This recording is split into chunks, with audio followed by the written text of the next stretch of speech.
Okay, let us start. So today we do something completely different. To an integer n, you see when you have a base b, then you can write your integer n as the sum of epsilon b of n, epsilon k of n and b, b to the k, and with the digits epsilon k of n is something that belongs to the set 0, 1, 2, blah, blah, blah, b minus 1. Okay? And this set is is just finite. K from 0 to capital K, and if K is too large, then you start with zeros. Okay. So if n is larger than 1, well, it has at least 1 is positive, then one of the terms here is positive, and you look at the smallest k for which it is positive. So we can call, okay, we gave name later on. So we are interested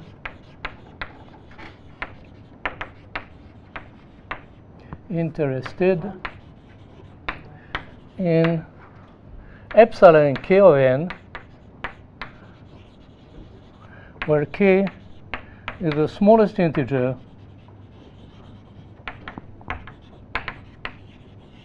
for which epsilon k of n is strictly positive. Okay? For example, in base 10,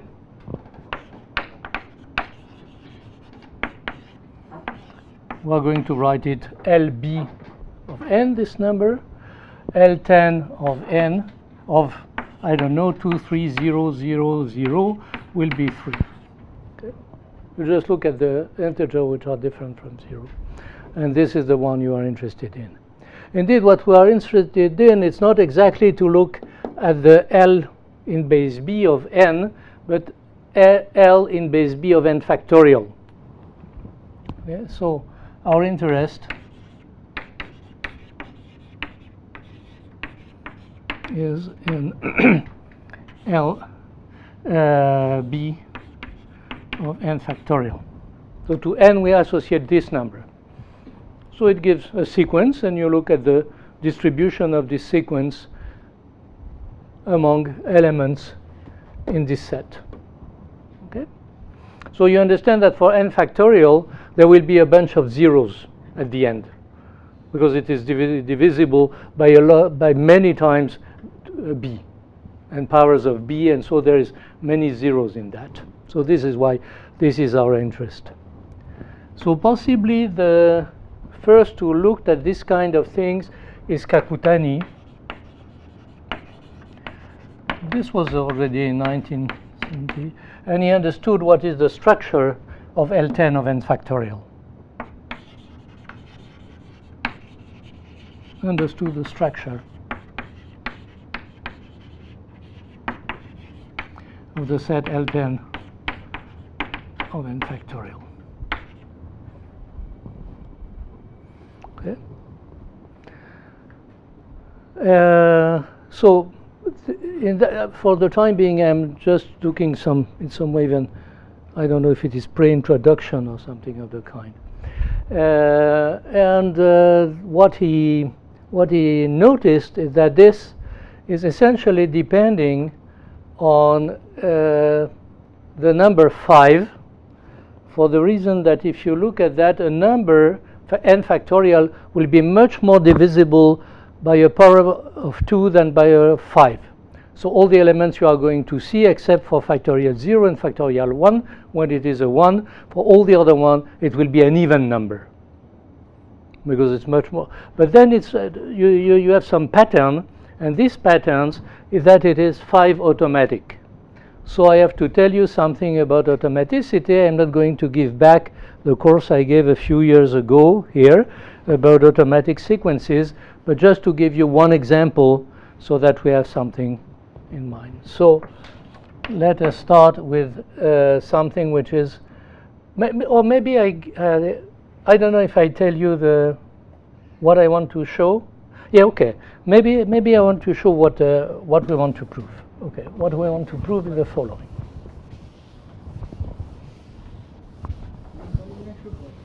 Sorry? The polynomial, n factorial, like the highest power of p dividing n factorial.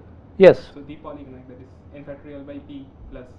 Yes. Plus Yes. n factorial by p squared. Yeah. You can divide it by a power of p. Yes, of course. This is the way you the way you do, and we are going to look at that. Yes. So yeah, it's what remains when you have divided by the highest power of b that is inside, and then you have something which is not divisible by b, and so it is non-zero mod b. Okay. So what I want to prove is the following. Let us say theorem. I will explain you why the number 12 is interesting. So the theorem will be the following, that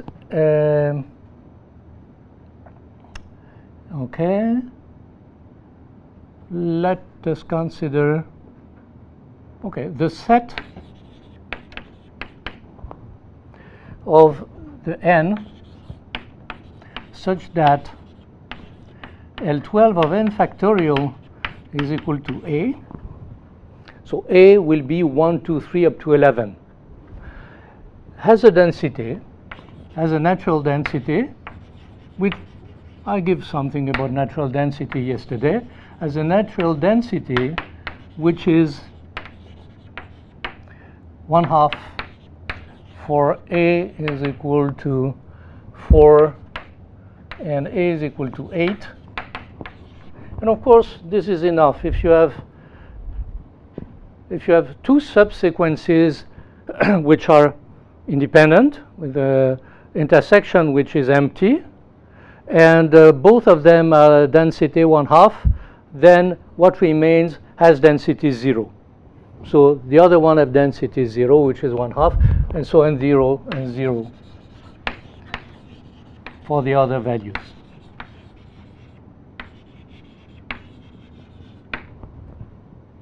Okay, so this is one thing. Now, what about the other values? About the other values is that the set n such that L12 of n is equal to 3. Let us say, maybe I should call that, oh yeah, okay, I started like that, why not? Blah blah blah is equal to 6, blah blah blah is equal to 9. Those sets are infinite.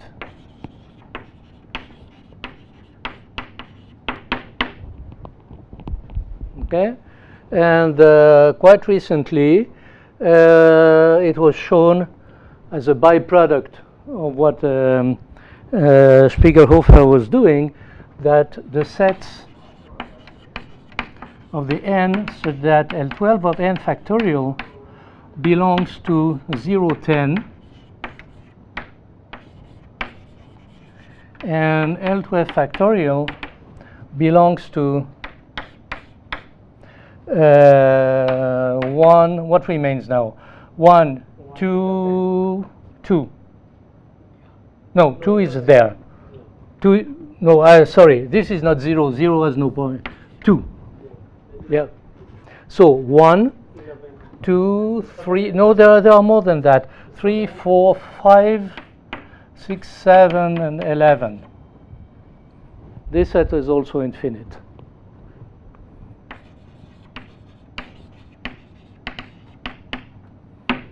Okay, and the rest is for the time being open. We have possibly some idea to separate here 2 and 10, and it seems to be much more difficult to find that for one of those values it is infinite, although it seems to be so. Okay, so this is what I want to say. Okay, so for that, this was the introduction. Let us say now I go to, you are frowning.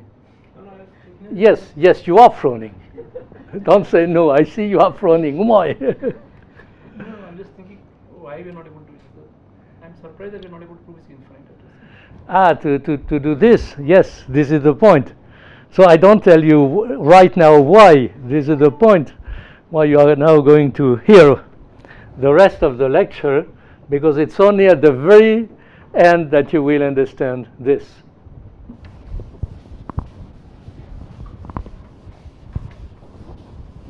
Okay. So let me say one word about automatic sequence.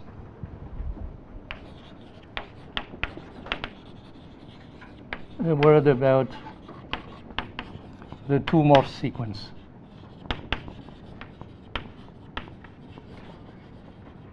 In some way, this is the easiest automatic sequence, which is not a trivial one, not periodic or finite or something like that. So this occurs a lot of times in the literature, and it is something you can meet very often.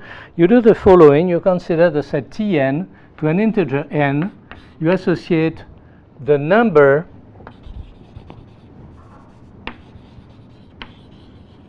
of 1, the parity. The parity of the numbers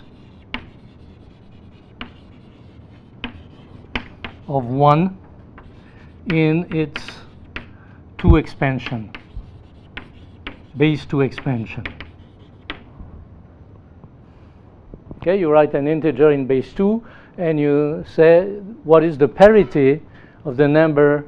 For example, you see, let us look at the following term. You start with 1, even it is good to start with 0, 2, 3, 4, 5. This is in our 10 expansion. In the base 2 expansion, this will be 1, 2, 10, let us say 11, 100, 101, and so on. And then what you are going to count here is T of n. There are no 1, and so this is 0. Indeed, the expansion, the real expansion is not 0, it is the empty expansion. But, okay, 1, it doesn't change. 1, you have 1, 0. When you have 1, 0, then you have 0. Then you have 1, then you have 0. Let us go a bit further. You have 1, 1, 0. This is a 0. 1, 1, 1. This is a 1, and so on. And then you have some structure which occurs here. For example, here you have this block 0, 1, 1, 0, and then you have this block 1, 0, 0, 1, which is the opposite. And then if you go by 8, there will be something which is 1, again 0, 0, 1, and so on. So you have only those blocks, but the way they occur, you have to understand a bit how it is. Okay? So there is something which is about clear, that we have T of n, T of 2n is T of n,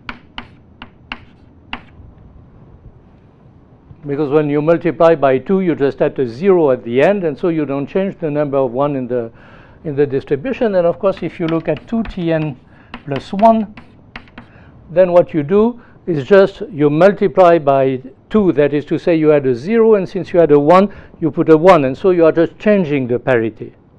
So 2 of 2n plus 1 is 1 minus Tn. Or better, if you want to see that mod 2, this is 1 plus Tn. But if you are thinking just of an integer. So you have something like that. When you know what is for n, then you know what it is for 2n, 2n plus 1. And you know how it starts. So it starts with the 0. And then what you notice is that for 0, it is 0. So what it will be for 0, 1, you double, and then you add a 1. Now, you know for what it is for the number 1. So you know what it is for 2. For 2, it is the same one, and for 1, you change it. Then you have this one. This one will be 1, which will give you 2n. What is it? Yeah, this is 1. And then for the 2n, you change it, and then you start with a 0, will give you a 0 when you multiply by 2, and you have a 1, and you understand how it is. And this is what you have seen. So in some way, what you can say is that if you consider the substitution, which to 0 associate 0, 1, and to 1 associate 1, 0, then this number is a fixed point for this substitution, which starts with a 0. So T of n is the fixed point of the substitution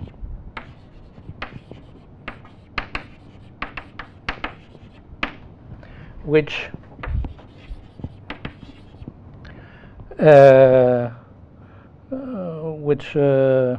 transforms in some way 0 into 0, 1 and 1 into 1, 0. Okay, so it is a word which has the property that each time you have a 0, you will transform it into 0, 1 and 1 into 1, 0, and just this is the fixed point by this substitution. So it goes very quickly in some way. You don't have to write all that. It gives you some automatic way to describe what it is. Okay, so there are different ways to look at that. One of the ways to describe an automatic sequence is to say that it is the fixed point of a substitution with the same length. You may also imagine substitution with different lengths. To 0 you add 0, 1, but to 1 you add 1, 0, 0, and you can do things like that. This is called morphic sequences. It's not automatic sequences. This has much more property. Okay? So the point what Kakutani was proving is that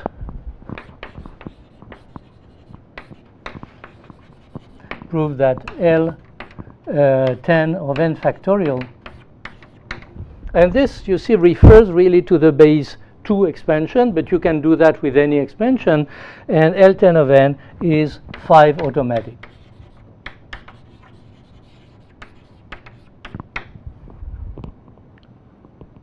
So it gives you really the structure, and this helps you in proving. I don't say that any automatic sequence has a density, but it helps you proving that the numbers 2, 4, 6, 8 occur with frequency 1 over 4 in the expansion of L10 of n factorial in base 10, of n factorial in base 10. Okay. So we just have to keep in mind that we are looking for a structure which is more or less this one. And so we go now directly to look at the easiest one, and which is useful for us, which is what happens in base 3.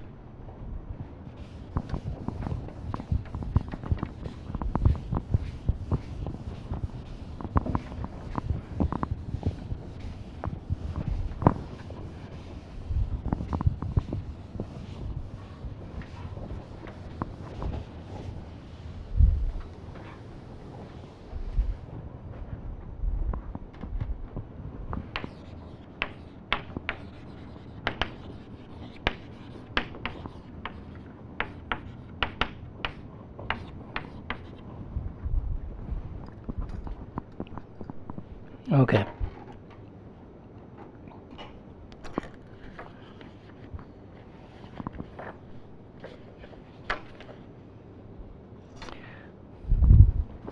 So what we want to prove is the following. I mean, this is not more than what Kakutani was doing. Once you're doing for 10 or for 5, you can do it for 3. There's nothing new in that. But just I want to show you how it goes. And it's easier to do it with 3 than with 5, and this is useful for what we want to say, because there is some curious phenomenon with 12. Okay, so the sequence L3 of n factorial is the fixed point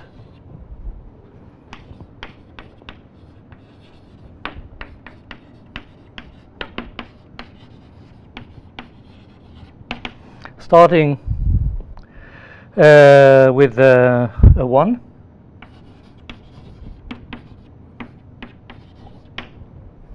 of the substitution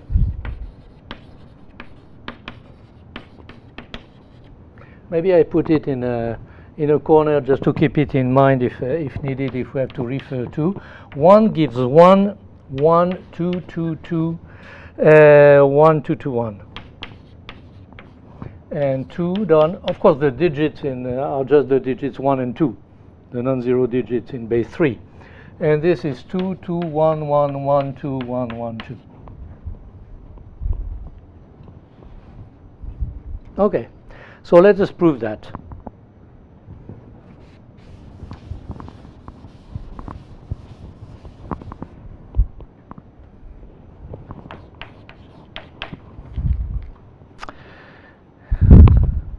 Okay, we have some things that are interesting. So better, instead of looking at the digits are being in numbers 1 and 2, I will look at them as being elements in z over 3z.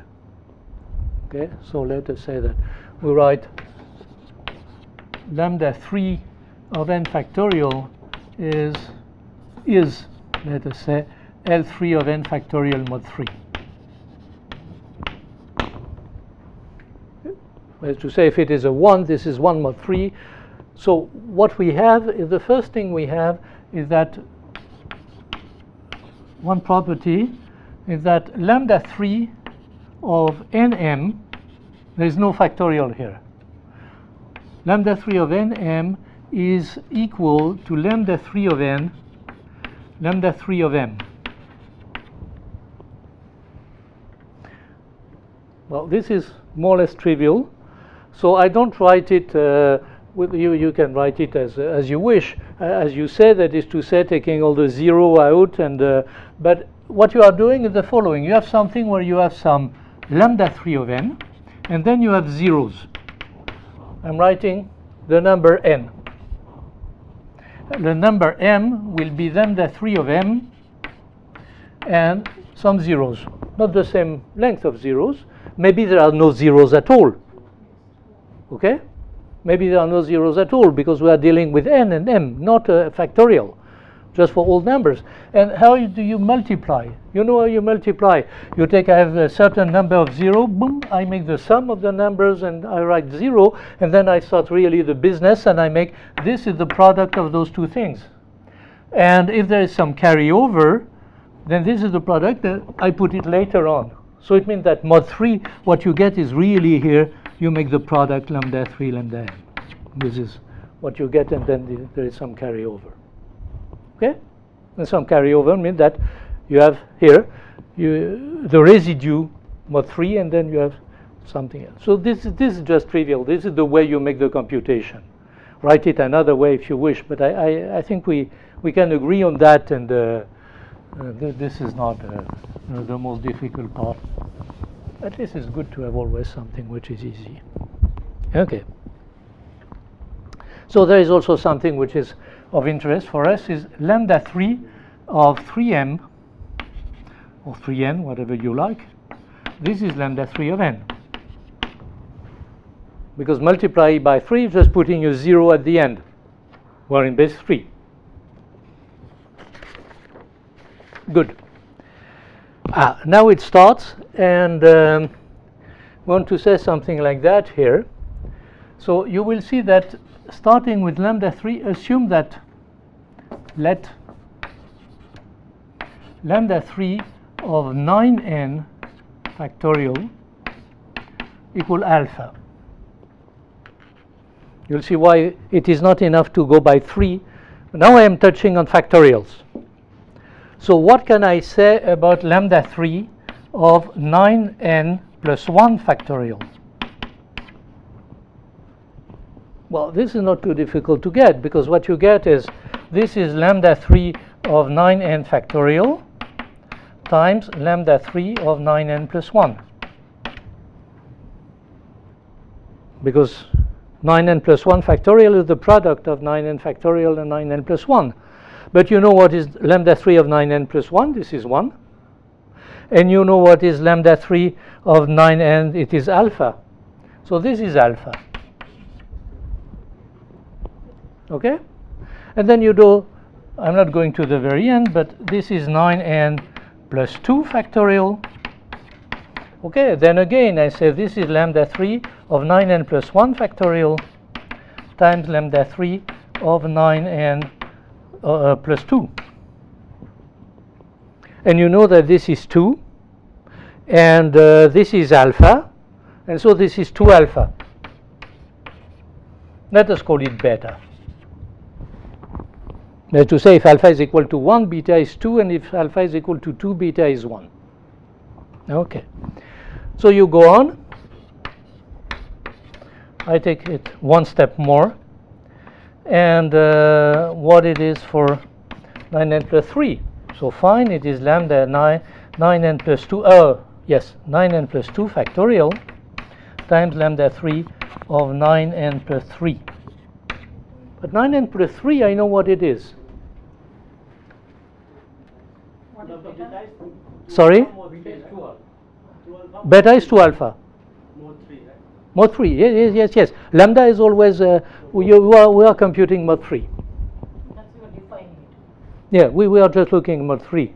Because this is what we do. If there is some carryover, we are not interested in the carryover. This is why we are just looking at the values mod 3.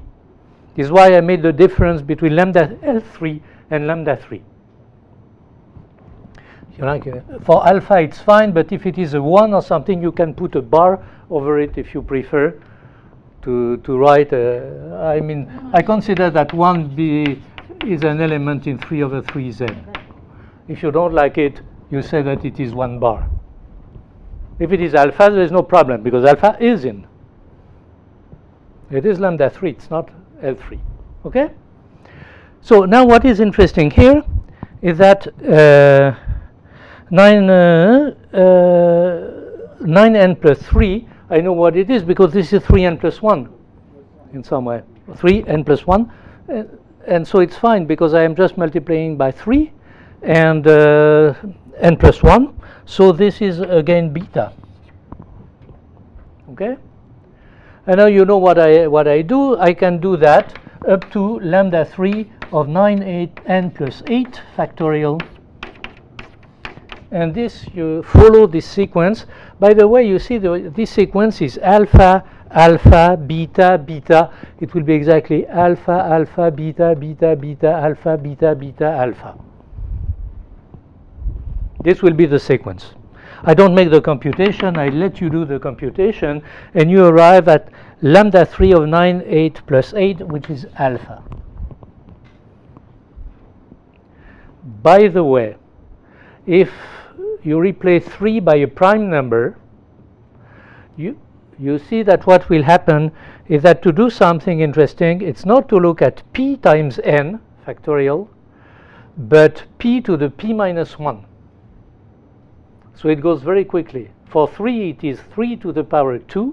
It's fine because if you do it 3 times, you are not sure to go to alpha. You may go to another one. But you go to another one, but if you take p minus 1 powers of it, then by little Fermat, you are back to alpha. So that is to say that in this proof, if you do it p times p minus 1 to the power p minus 1, you are back to the initial value, and this is very interesting. Which means that if you want to do it by 5, you just consider a list of 625 values, and you are back to the beginning. Okay. So you have this, and now at some point you have the problem, what happens when you look at lambda 3 of 9n plus 9 factorial.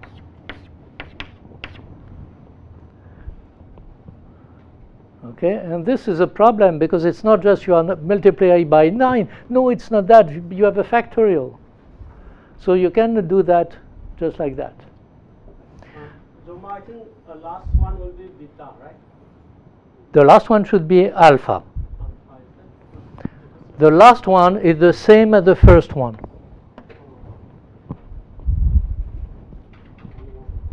I mean, go to, you see, when you have 3 terms, 3 consecutive terms, then you change it. This one will, okay, this one will be beta and so on. So okay, yeah, in the middle there will be some 9n plus 2, which will change the business. It's not periodic. It's not periodic, but there is a similar structure, except that you change alpha into beta if you do it 3 times. This is why it's not enough to do it 3 times, because there will be this change here. But if you do it 9 times, you are happy. So now this is, what can you say about this? So there is some property which is interesting, that for any n, we have lambda 3 of 9n factorial is equal to lambda 3 of 9 factorial. And this is why you are back, and you will get, if you know this, you are happy. You see, this is why you say when you multiply by 9 you have the same thing. It will tell you that you start with this, but then you know what will be the next one. The next one will be, I take this one and I add all the 1, and then I change it to the 2, and so on. This is this property that will tell you, now I know everything. And this, you cannot do it just by like that, you see. You are really changing something by a factor 9. So what we are going to do is to do that by induction. Okay, one thing is to tell you, you know how to go from 9n to 9n plus 8 factorial. But then you have something completely different which tells you, if I know it for 9n, I am back to the beginning. I am back to n. This is the property that will tell you that it is. If you had only this and something trivial, then you would be happy. 9n plus 9 is the same as 9n, then it will be periodic. But it doesn't work like that. Okay. So 9n is lambda 3. You are back to the first one. Yeah, okay. For n is equal to 0, it's okay.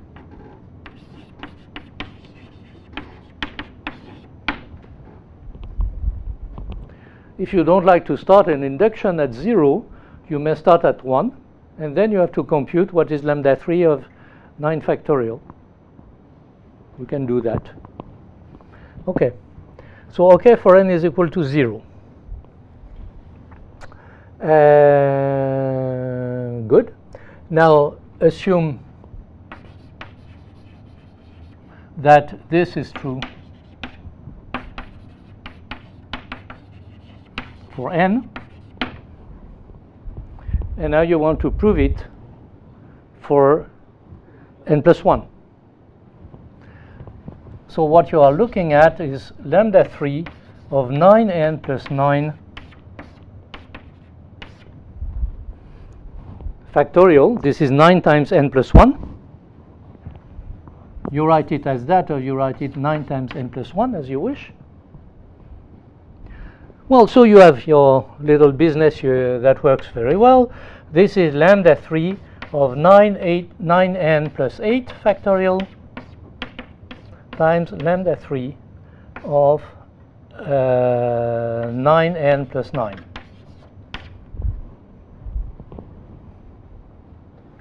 Okay? Now, what is this?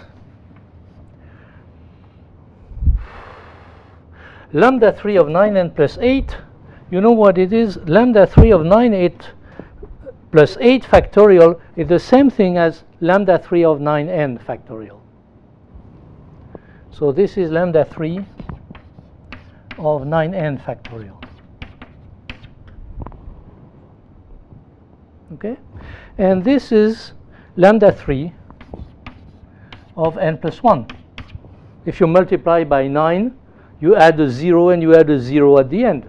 You have not changed anything. Now, by induction, you know that this is lambda 3 of n factorial, lambda 3 of n plus 1, and you are happy because this is lambda 3 of n plus 1 factorial.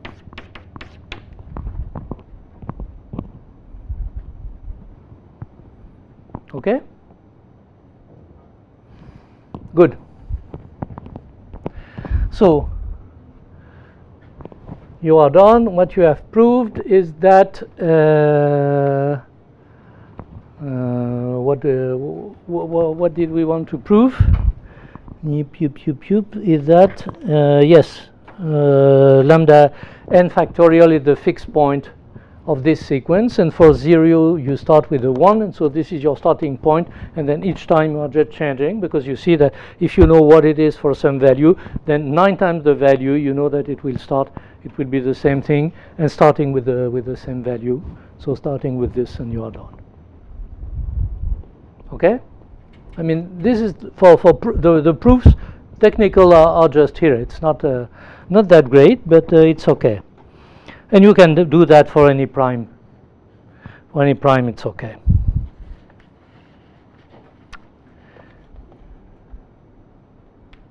Okay, so now we know that. We want to know what is the distribution of the digits in L3 of n factorial. I'm sorry, the board is not that large.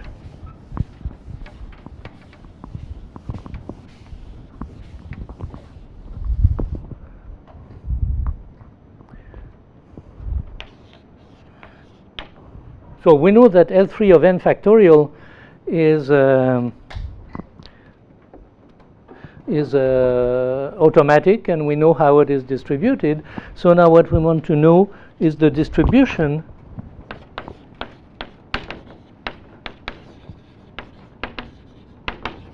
of the digits 1 and 2 in the sequence L3 of n factorial.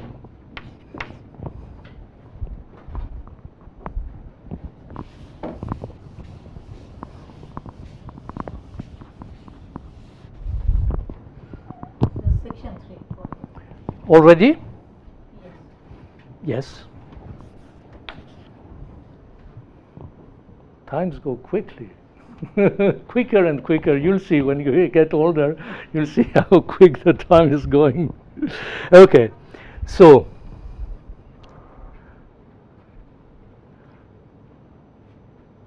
let have some observation. Two integers, a and b, be two integers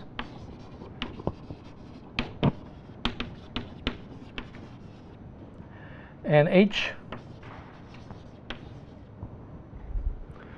a non-negative integer. For I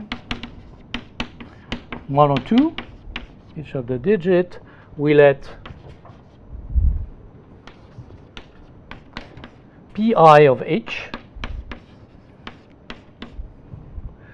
is, leave some room here, the cardinality of the n in the interval a times 9 to the h, b times 9 to the h, 9 to the h, such that lambda 3 of n is equal to I. So with a, b, h, I am just looking at some interval which is a, b, 9 to the h, b, 9 to the h. Maybe b has to be somewhat small or not. No, I don't think so. This is fine. And I want to do something which is just to take the proportion of those elements. So I just divide by b minus a times 9 to the h. Okay? So now I want to go from pi I of h to pi I of h plus 1. What do I have? We have, this is the main port, this is proportion of whatever you want, pi I plus h plus 1, pi I, pi 1 and pi 2, sorry, pi 1 and pi 2,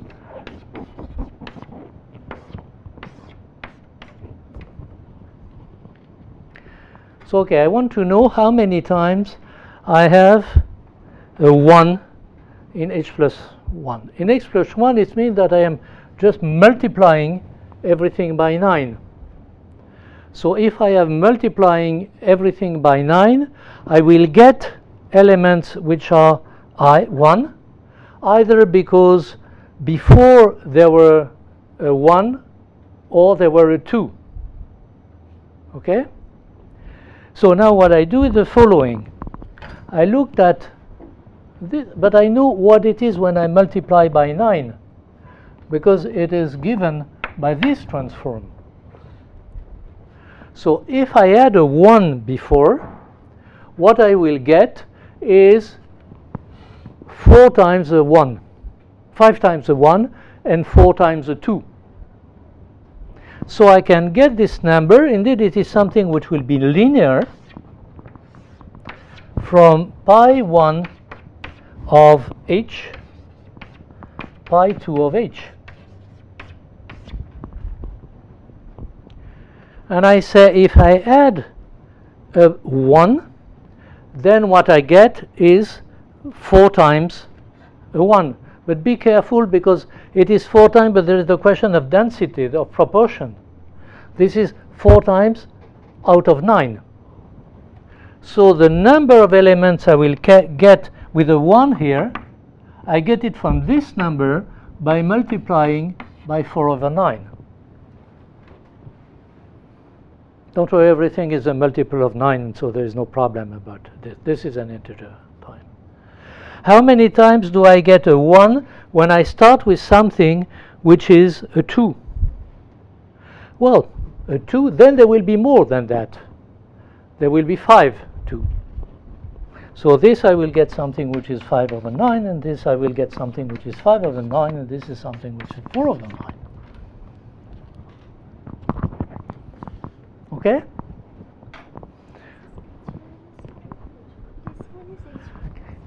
This one is h plus 5 to h minus. No, because this one is h plus 1, yes. Yeah, this is, yeah, thank you, yes. Yeah, yes. I look at what I know in a block, and then when I multiply by 9, I know exactly how they will go because of this transform. Okay? And if I start with a 1, I'll get 5 times a 2 and 4 times a 1, and if I start with a 2, I will get the opposite. So this is just something linear. Now what is interesting is that I know what it is. If I try to see what is this vector h plus k here, then what I'll get is this matrix to the power k. Okay? But this matrix is a very nice matrix. It has the property, you know, it is, first of all, it is positive matrix. It is what is called stochastic. It has to be stochastic for one reason, that what we get from a 1 in any case, there is no way, or what we get when we get a 1, you get a 1 and that's it, and you get a 2. So the sum here has to be 1. This, whatever you have for transform, this has to be 1. What is interesting here is that also on the lines there are 1, so it is called bistochastic matrix. And if you look at the power of a positive bistochastic matrix, it will tend to 1/2, 1/2, 1/2, 1/2. Okay? So the matrix M.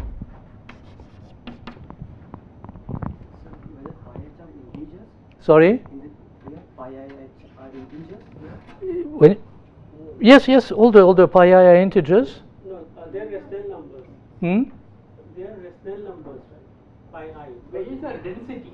It's a rational number. I mean, Yeah, pi is density. no, not in 0 and 1. rational number. Ah, yeah, it is the proportion, you mean? Yeah. Yeah, this is the proportion. Yeah, okay, yeah. Yeah, this is the proportion, yeah. Yeah, otherwise you would have to put a 1 inside the business, yes. Yeah, this is a proportion. So M is positive and bistochastic.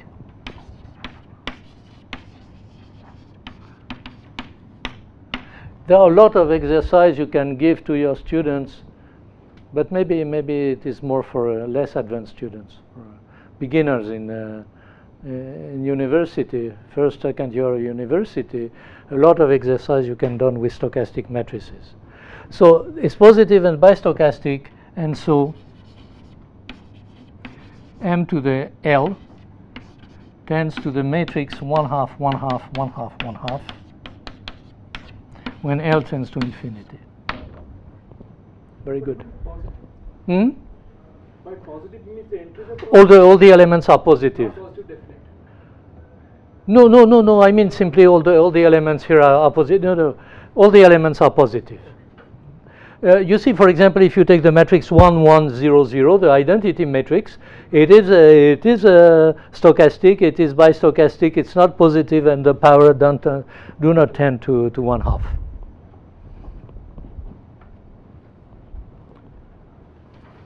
So this is very nice. This matrix tends to this one, which means that if you have a certain proportion in such an interval, then when you multiply it by h, you get another proportion, and you get another proportion, but this proportion of 1 and 2 will tend to 1/2, 1/2. You see, this was the proportion at the first step you are multiplying by 9. But if you multiply by something larger, but on the other hand, those are rather short interval, and from this, again, there is some little work to do. You can prove that the density will exist and is equal to 1/2. Okay, so little work, which is on the algebra for this part, and from the analysis, because you are looking at the limit of the density. Little work, but this is very basic, something you are trained with when you go to university. Exactly, you have everything to do that. So little work leads to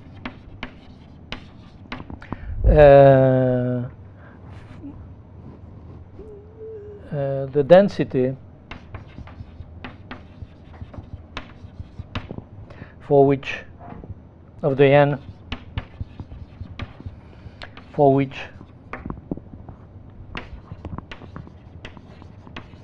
L3 of n factorial is equal to 1 is 1/2. And the same thing for 2, of course. L3 of n factorial is equal to 2 will be also 1/2. Okay? So in some way for L3, we have done everything, and we are happy. We know the structure, and we know that it will lead to the same proportion of elements which are 1 or 2. Now if you want to know what is the remainder, and to say when I want to count all the elements up to x, what remains, then you have to do something. What we are looking at here is for the, you see, if you have a stochastic matrix with non-negative terms and the sum here is equal to 1, it's clear that 1 is an eigenvalue. And also you have the following, that there may be, then you look at what are the other eigenvalues. So the eigenvalue 1 will give you the main term here, and if you want to know what is the remainder term will be something connected to the smallest eigenvalue, the second eigenvalue. So you can say, indeed, if you want to do more than that, you can say the number of elements is 1/2 of x, up to x is x over 2, plus x to some power, which will be connected with the second eigenvalue. Okay? So you can do that for 5, for anything you like. And so there is a lot of things that have been done with that. Okay? So in some way for 3, we are done. And essentially, we are done for any prime.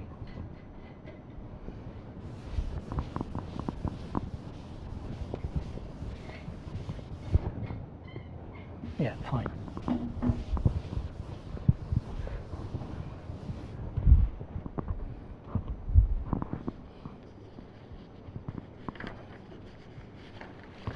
So, if I understand now, it's 4. Okay, so now we are starting with the study of L12 of n factorial.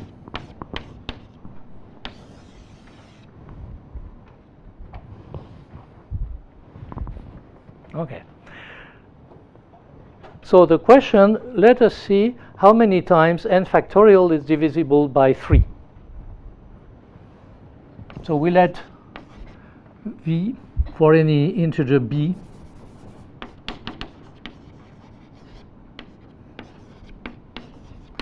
we let vb of n be such that b to the vb of n divides n, and b to the vb of n plus 1 does not divide n. When b is a prime number, this is the p-adic valuation. Okay? But this is not always the case. If you take 4, for example, it doesn't mean that b divided by vb is coprime with 2, because it can be divisible by, if you take simply something which is congruent to 2 mod 4, then its 4-adic valuation is 0, but it is divisible by 2. So be careful, but it is useful for us. So what we are looking at is, we'll be interested to know what is, so L3 of n factorial, no, not L3, n factorial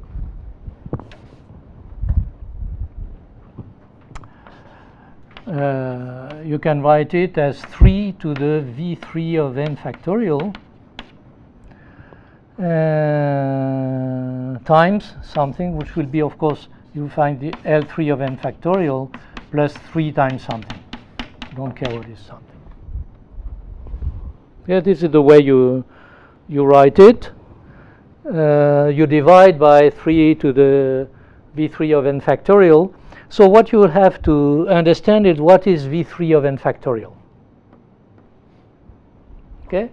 And v3 of n factorial, there is a nice formula by Legendre which tells you that v3 or vp of n factorial is something which is n minus the sum of the digit of p in base, the sum of the digit of n in base p divided by p minus 1.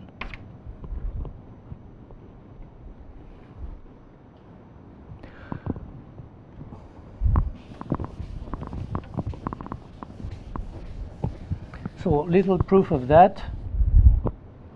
Maybe I don't give all, but so when you write n factorial and you want to know how times it is divisible by p, what you get? You get all the multiple of p up to n. Each one will give you a factor p. And this is n over p. Plus, what you have? Well, there are also some squares. And each time you have a square, it gives you an extra factor p. So this will be n divided by p squared. Plus blah, blah, blah. In some way, this will be convergent. It will stop at some case. When k is too large, then p to the k will be larger than n, and you stop. So this is one way to write it. And I'm going to give you that or not. I don't know.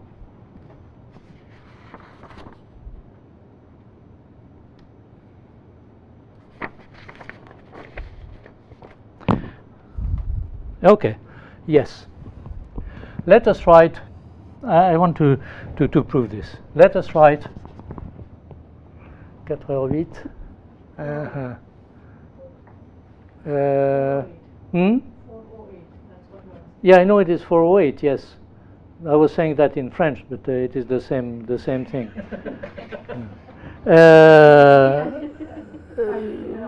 So maybe no, I don't write it now. Okay, then you go with that, and if I have time at the end, I prefer to go back to that, but there are many things else to give you before. So let us say that what you have, in any case, is that Vp of n factorial is something which is n over p minus 1. You see, the sum of the digits of p mod n is something which is just the log of n, at most, of the order the log of n. Here you have just big O of 1, big O of 1, big O of 1. If you make the sum of all this n over p, this is easy to get.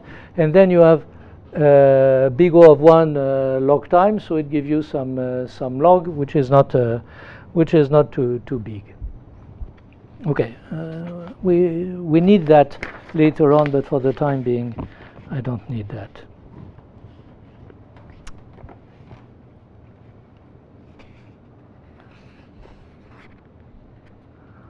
Okay. Fine, so we know what is V3 of n factorial, and we know what is V2 of n factorial. But now, when I am looking at L12 of n factorial, what will be of interest is to know how many times it is divisible by 3, how many times it is divisible by 4. So to be divisible by 4, so V3 of n factorial, let me say it, this is n minus S3 of n divided by 2. P minus 1 is 2 when p is equal to 3. And what is V4 of n factorial? This is equal to n minus, so you count first of all the element. This is the number of times it is divisible by 2. And if you want to know how many times it is divisible by 4, you have to group all the 2 by 2. And even if it remains 1, you don't count it. This has no interest. So what you would get is something which is like that. Integral part of it. Okay? So now the question is to know, essentially, they have the same amount. You see, for 10, it is completely different. Because for the 5, you have something which is n over 4.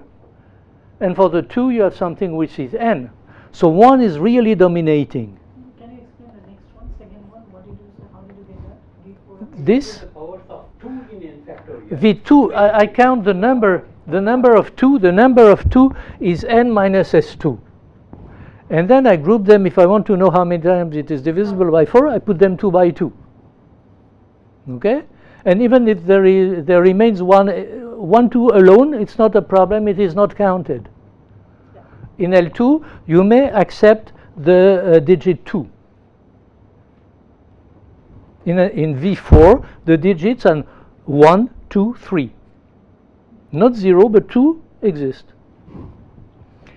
Okay, so in some way there is here, there are some equilibrium, there is some competition between the two.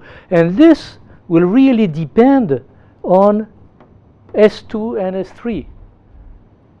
If you can say that S3 is always much larger than S2, then you're happy.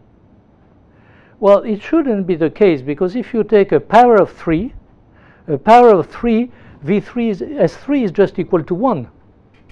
But the S2 should be larger. It cannot be a power of 2. It will be larger.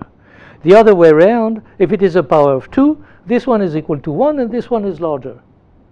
So there is some competition, and you may understand that there will be the different cases. So what we want to know is what is about SP of n, let us say. What is the average of SP of n? So we try to understand what is SP of n usually. It is still in the where I am looking for this L2.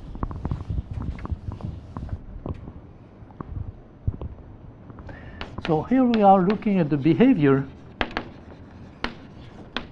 of SP of n.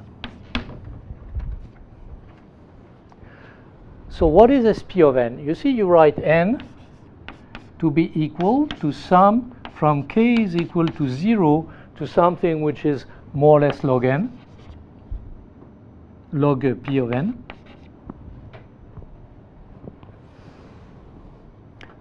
Integral part or integral part plus 1 or something. I think integral part would be enough.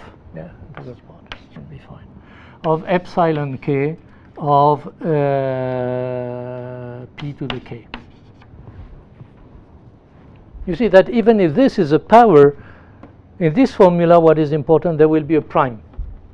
So we are only dealing with prime for this SP. And so SP of n is the sum of epsilon k. This is the sum of the digits. This is what it means. Sum of the digits in base p.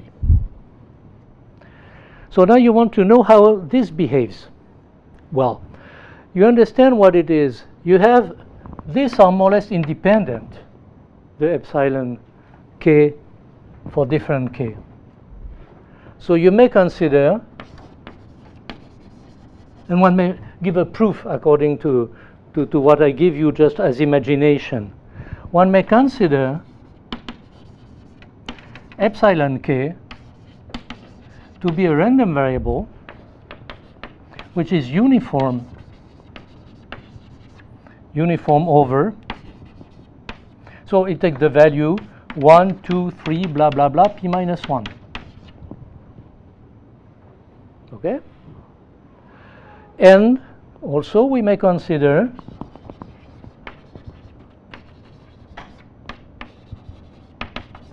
if you look at all the numbers, you see this will be just, when you look at the different numbers, what you get for epsilon 1 and epsilon 2, they are just independent.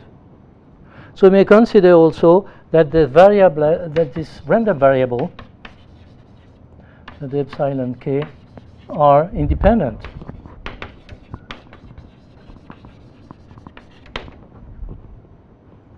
Okay. So you have some idea. You have now independent random variables which are uniformly distributed in 1p minus 1. So it is easy to see what is the expectation and what is the how you call that? This Variance. the variant. Variance. Yeah. How you call variance? Yes. Okay, good. So you have something which will tell you that the expectation of SP, so for n around n, the expectation of SP,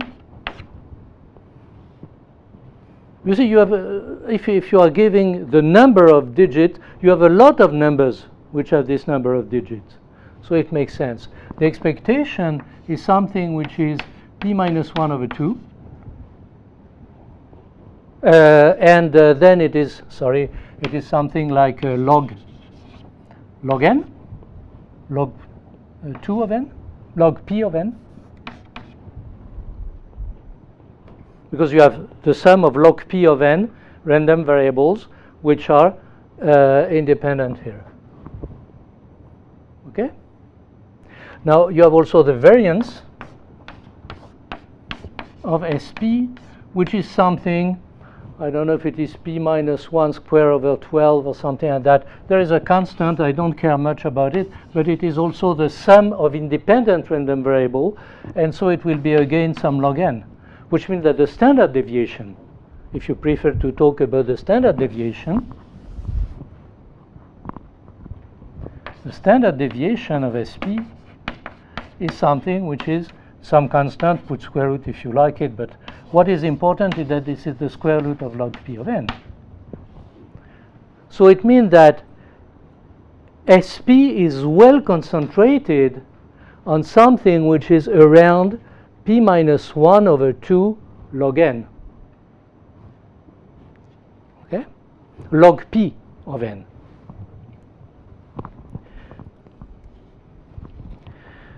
So for that, if you allow this argument and you can make it correct, what you get is the following. Well, I erased that. This is maybe not clever, but we'll see. We have something which is a proposition which will tell you for any gamma positive,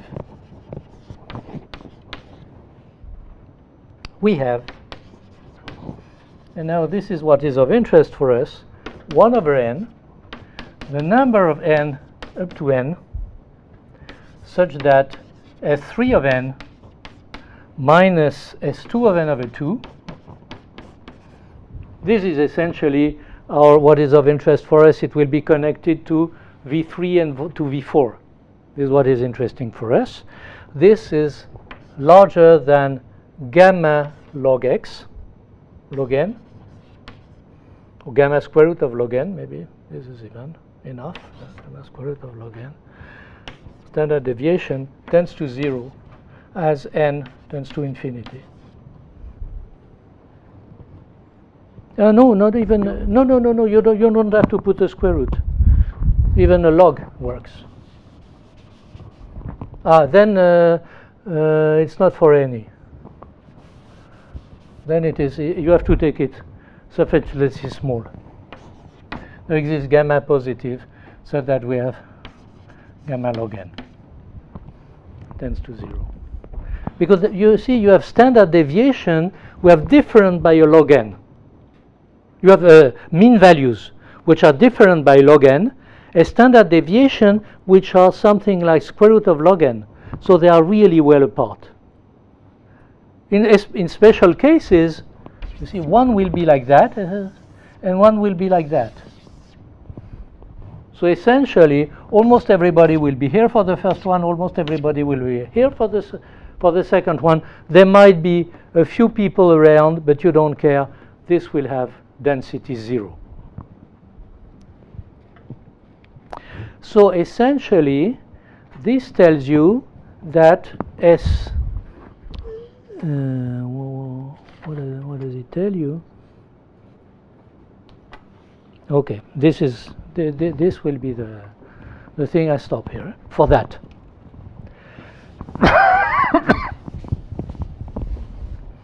No, this is well written in the literature, but you really can use this argument.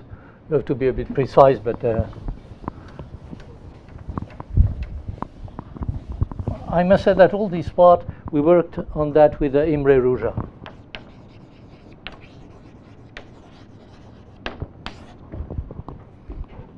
Now produced a proof, but he had a good reference for this result. Okay.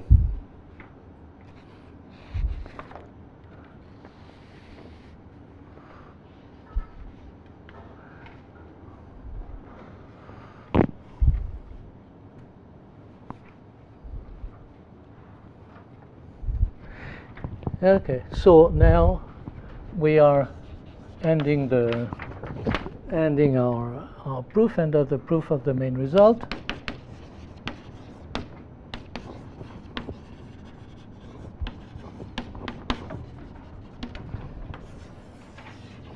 Theorem. You remember the theorem is to say that you have density 1/2 for 4 and 1/2 for 8. This is the first part of the main result. Okay, so what we know is that we have essentially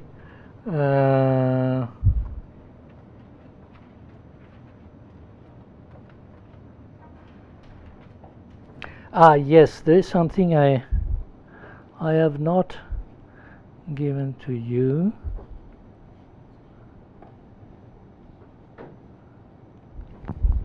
I should do something. I have not done it before, but I'll do it now. Yep.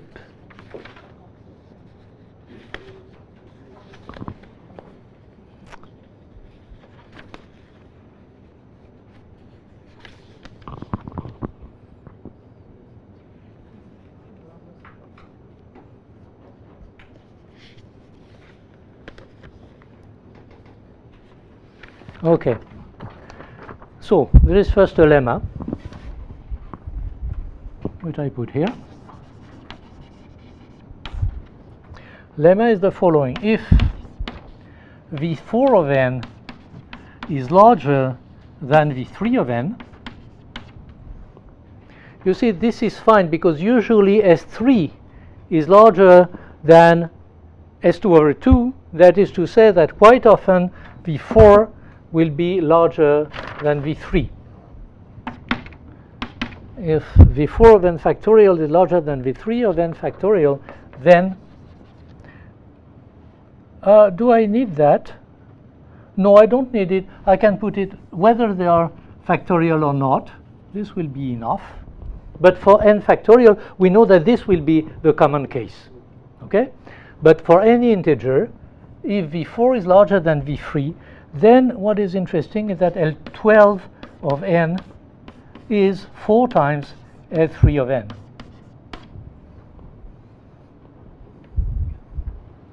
This is of interest. So what you do, you write n.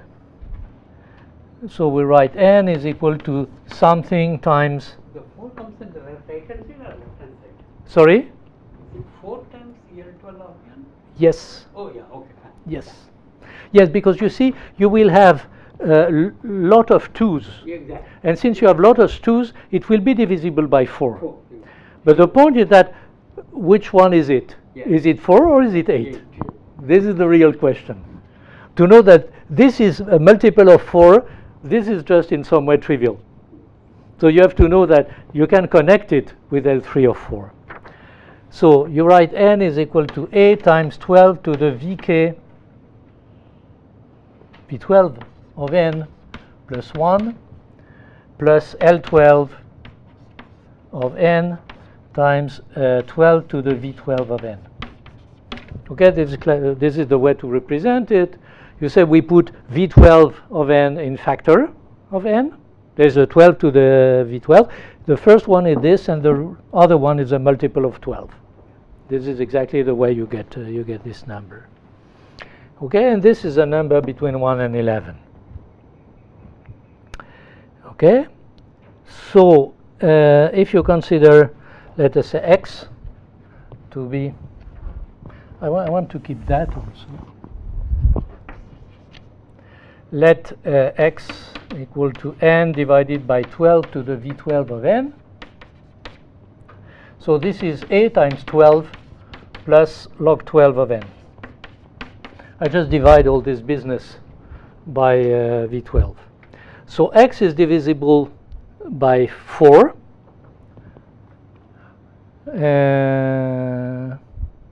Because I assume that v4 is larger than v3. So the best I can do for this is just considering the divisibility by 3. But even if I had taken all the divisibility by 3, there remains a divisibility by 4, because v4 is larger than v3. So x is divisible by 4.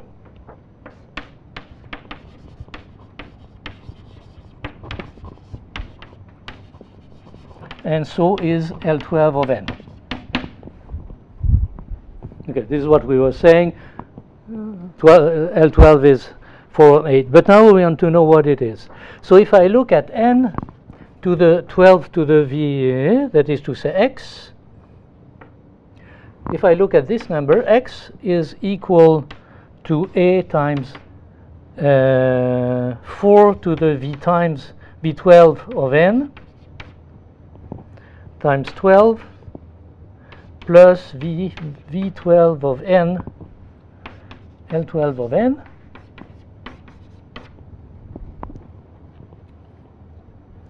no, this is not x.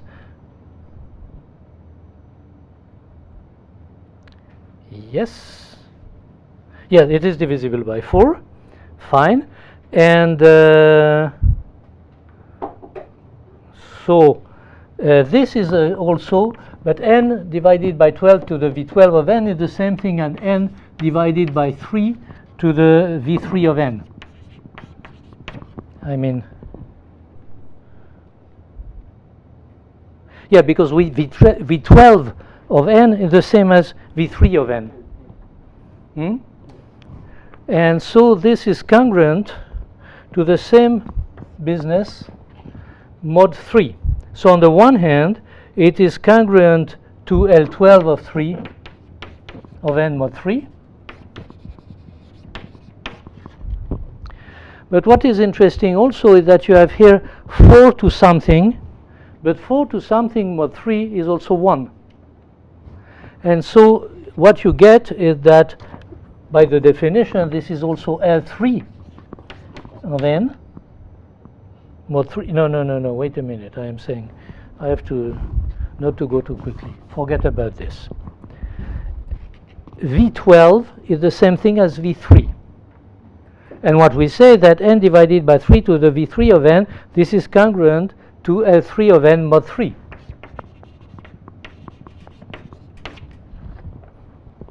Okay? And this number, if you look at it mod 3, this is just by the definition of L3. Okay? N divided by 3 to the V3 of n is congruent to L3 mod 3. This is the way you get this number. There is nothing wrong in that. Here, what you use is simply the fact that V12 is V3. Sorry? 4 to the power V12 into x.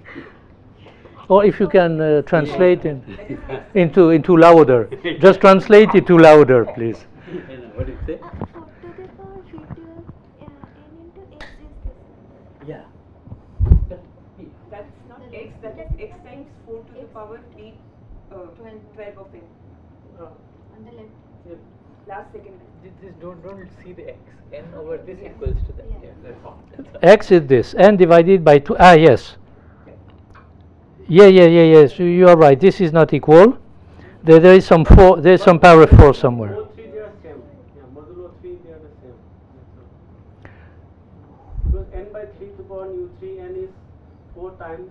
So this is the definition. Now what I am saying is that this number is also, there is a power 4 here, if I want to get it, and power 4 I don't care because 4 mod 3 is just 1. So you have everything some power, this you don't care, and this one there is some 4 power, L12, and so this is the same thing as L12 of n. Okay? And so this is also 4 to something, n to the 3, V3 of n is something 4 to something times L12 of n, but this is the same thing as L12 of n, mod 3. For 2 and 5 it is a bit more complicated, but here we are lucky that the 4 just gives you something which is very nice. Okay, so this gives you this, that L12 of n is 4 times L3 of n. And since now it is the case for almost all n with density 1, so we have the following. On a set of density 1,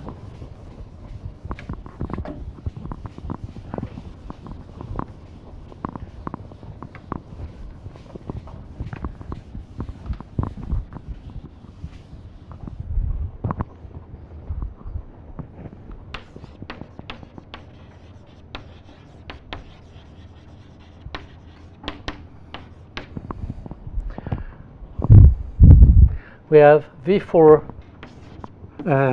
L12 of n factorial is equal to 4 times L3 of n. Okay. So since this is on a set of density 1, but on a set of density 1 you know that, factorial. On a set of density 1 this is well distributed between the value 1 and 2. So on a set of density 1, this takes the value 4 or 8 with equal probability, because this has equal probability. So this implies that on a set of density 1,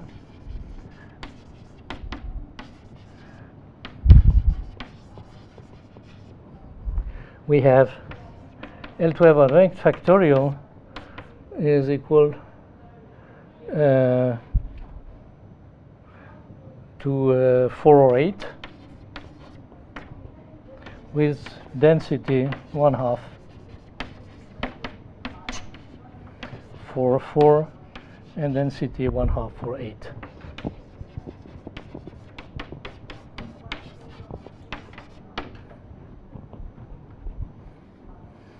Okay, so 4 and 8 are there almost always. By the way, if you go to the encyclopedia of online encyclopedia of integer sequences, then you can see what it is, and you'll see that essentially the first values are essentially 4 and 8, and from time to time you see 1 or something like that, and to see 1 or something you have to go to the value 40, and so it's not very common. So this is the first part. Now what about 3, 6, 9? Okay, what about 3, 6, 9? Well, you have to start with something for which you are not in the general case. Now this is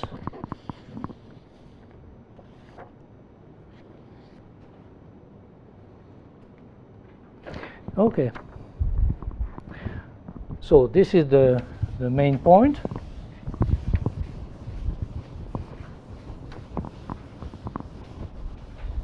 You see, this is why it was interesting, because there was not one prime which was dominating. It is the smallest value for which you have we have 2 primes which are in competition. And then 7, the values 3, 6, 9. Now, in the same way, if you know that V3 of n is larger than V4 of n, or maybe V4 of n plus 1 or something like that, then you are happy. You know that what you get is then L12 of n factorial belongs to 3, 6, 9. Yes, but now you want to make a difference between the value 3, 6, and 9. So what you have to say in some way that this is large, but then you have to say something about L4 of n factorial. What is L4 of n factorial? According to what it is, you have 3 values, 1, 2, 3, and according to those values you will get 3, 6, 9. But it's not that easy to say something. Now you are dealing on sets of density 0. So to say that you can find something for which L4 of n has a certain value, and at the same time the V3 of something of this time, this is not quite easy to do. So what is done is the following. For M, by the way, this and the previous paper with Imre were published in a uniform distribution journal, theory journal. So for M, so you have to put a bunch of 3. So you put 3 times 16, 34, M plus 9, not M, N. Oops, you're losing everything here. Okay, this is a number which is highly divisible by 3. Okay. Then you have the following.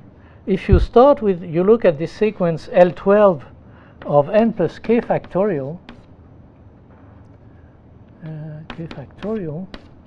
you look at this sequence, k is equal to 0, 2, 3, 7.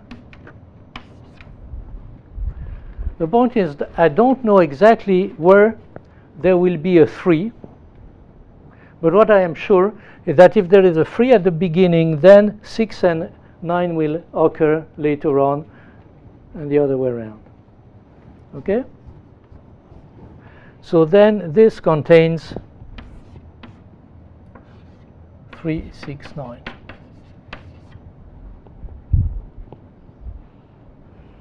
Exactly, you see, to look at the consecutive values is exactly what we did when we were looking at the consecutive values for L 9n plus 1 factorial, 9n plus 2 factorial. So consecutive values, you can deal with that. The point is that I don't know which one will be. Of course, some will be 3. You know that it is not divisible by 2 because you made everything so that the valuation in 3 is much larger than the valuation in 2.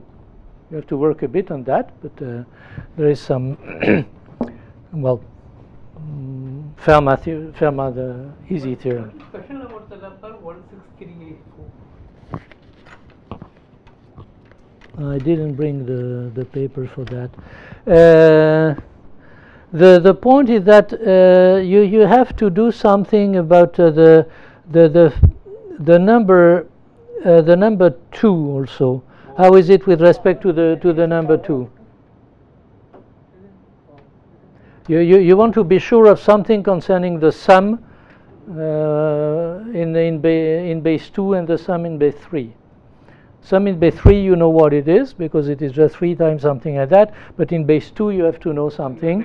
And no, that number happens to be 2 power 14, he says. yes, 16384. yes. So and then you use a little Fermat, and then you know exactly that it will be a multiple of something, and so you know something about the sum of the element in base 2. So this is the point. Okay, so then you have this. I don't know where it occurs, but it will occur. I don't know where. I don't know for which value of k it will occur. This I cannot say, but what I can say is that if I have a 3 somewhere, then I built on that and I see the other values, and the other values 6 and 9 will occur, and the other way around. Okay. So this is for the value 369. Now for the remaining value, this is quite complicated because you need to have V3 of n is more or less equal to V4 of n. And this is something rather complicated. Except for 2. Sorry? Except for the last digit 2. Yes. But so what you have is the following, that if S3 of n, if S2 of n, I should have put it here. Oh yes, you were asking about this. Now I have the paper. Oh.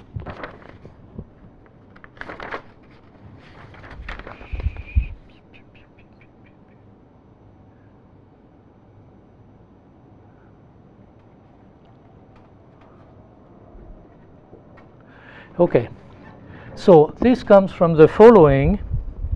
If 144 divides n,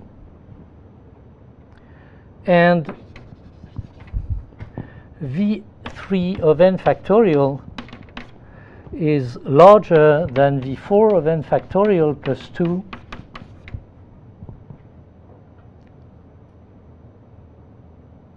then blah blah blah. So the question is to find some n which is divisible by 144 and for which V3 of n is larger than V4 of n plus 2. So you have to get something on this to say something about how it is mod 2. That it is not too much divisible by 2. By 2 you know what it is, but V3 of n factorial. Okay, so you have Some to, other digits you have to look at. Okay. okay. N is divisible by 144. Okay.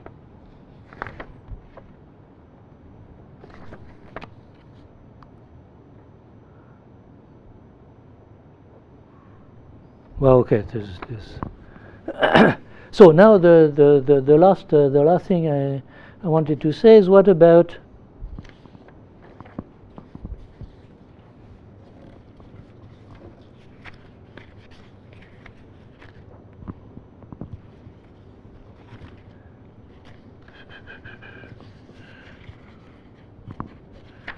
okay.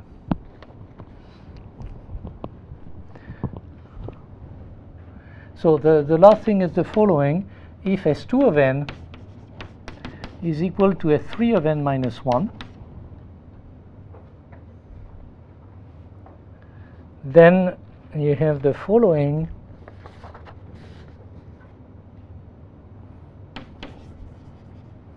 L12 of n factorial is equal to 10 if L3 of n factorial is equal to 1, and L12 of n factorial is equal to 2 if L3 of n factorial is equal to 2.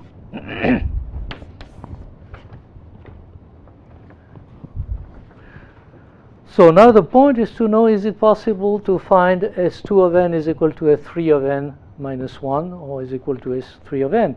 And this is a very complicated statement. And this has been proved by Lucas Spiegelhofer.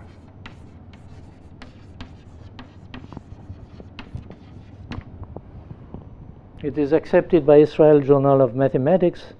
I don't know whether it has been already proved. It is also for S2 of n. S2 of n is equal to S3 of n, which is most appealing.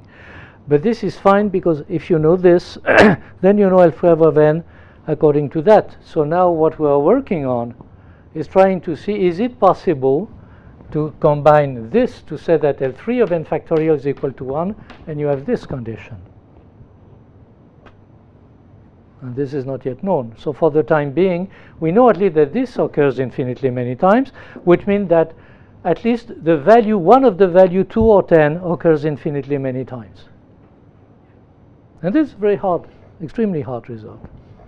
And if you put S2 is equal to S3, then you will get the 4 other values. So one of the 4 other values occurs also infinitely often. But we are essentially working on that because in the other one, if you are assuming that you have 4 values, and to discriminate between those 4 values, you have to work at the same time as L3 of n factorial and L4 of n factorial. So this is a bit complicated. Okay.